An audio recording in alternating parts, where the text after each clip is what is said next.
Microsoft எக்ஸலில் percentage வந்து எப்படி கண்டுபிடிக்கிறது, டிஸ்கவுண்ட், அதாவது அப்ளை பர்சன்டேஜ் டிஸ்கவுண்ட் இன் எக்ஸல். அதாவது ஒரு இடத்துல போய் ஒரு கடையில் போய் நீங்கள் ஜாமான் வாங்குறீங்க. அந்த கடையில் வந்து எனக்கு மினிமம் ஒரு 1000 ரூபாய்க்கு நீங்கள் வந்து ஜாமான் வாங்குனீங்கன்னா உங்களுக்கு வந்து 18% டிஸ்கவுண்ட் சொல்லி கொடுக்குறோம். ஒரு கடைக்கு போகிறீங்க, அந்த கடையில் வந்து ஆஃபர் போட்டிருக்காங்க. 1000 ரூபாய்க்கு மினிமம் நீங்கள் 1000 ரூபாய்க்கு ஜாமான் வாங்குனீங்கன்னா உங்களுக்கு 18% டிஸ்கவுண்ட். அப்போ அதை எப்படி பண்ணுறது? இப்போ எக்ஸாம்பிளுக்கு இந்த இடத்துல வந்து இப்போ நான் 1000 ரூபாய்க்கு வாங்கியிருக்கேன் ஜாமான். இப்போ 1000 ரூபாய்க்கு கொடுத்துட்டேன். 1000 ரூபாய்க்கு வந்து ஜாமான் வாங்கியிருக்கீங்க. அவங்க எவ்வளோ பர்சன்டேஜ் தராங்க? 18% வச்சுங்களேன். இப்போ எக்ஸாம்பிளுக்கு ஒரு 18% போட்டிருக்கேன். இப்போ எனக்கு இந்த இடத்துல ரிசல்ட் வேணும். அப்போ நீங்கள் நம்ம வந்து எவ்வளோ பணம் கட்டுற மாதிரி இருக்கும். அப்போ இந்த இடத்துல ஈக்குவல் டு கொடுத்துங்க.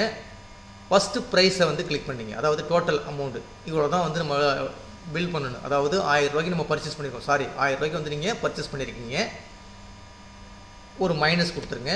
கொடுத்துட்டு ப்ராக்கெட்டுக்குள்ளே இந்த திருப்பி இந்த ப்ரைஸை எவ்வளோக்கு வந்து டோட்டல் அமௌண்ட்டோ அந்த அமௌண்ட்டை கிளிக் பண்ணிங்க. கிளிக் பண்ணிவிட்டு ஒரு ஸ்டார் ஒன்று கொடுத்துட்டு இந்த பர்சன்டேஜை அப்படி கிளிக் பண்ணிங்க. பர்சன்டேஜை கிளிக் பண்ணிவிட்டு ப்ராக்கெட்டை க்ளோஸ் பண்ணிவிட்டு ஃபஸ்ட்டு என்ன செஞ்சுருக்கோம், எவ்வளோ அமௌண்ட்டு நம்ம வாங்கியிருக்கோமோ அந்த அமௌண்ட்டை கிளிக் பண்ணியிருக்கேன். அடுத்து ஒரு ஐஃபன் கொடுத்துட்டு ஒரு மைனஸ் ஒன்று கொடுத்துட்டு திருப்பி அதே டோட்டல் அமௌண்ட்டை கிளிக் பண்ணிவிட்டு ஒரு ஸ்டார் கொடுத்துட்டு எத்தனை பர்சன்டேஜ் அந்த பர்சன்டேஜை கிளிக் பண்ணிவிட்டு ஜஸ்ட் என்ட்ரு கொடுத்தோம்னா நம்ம எவ்வளோ கட்டுற மாதிரி இருக்கும், 820 ரூபா கட்டுற மாதிரி இருக்கும். இந்த கடையில் போய் நீங்கள் 1000 ரூபாய்க்கு ஜாமான் வாங்கிருக்கீங்க, 18% டிஸ்கவுண்ட் போக பாக்கி நீங்கள் 820 ரூபா நீங்கள் கட்டினா போதும். இப்போ அதே வந்து இந்த இடத்துல 10% கொடுத்து பாருங்கள். இப்போ எக்ஸாம்பிளுக்கு 10% சொல்லி கொடுத்து பார்க்குறேன். 10%னா எவ்வளோ? இப்போ நீங்கள் 900 ரூபா கட்டுற மாதிரி இருக்கும்.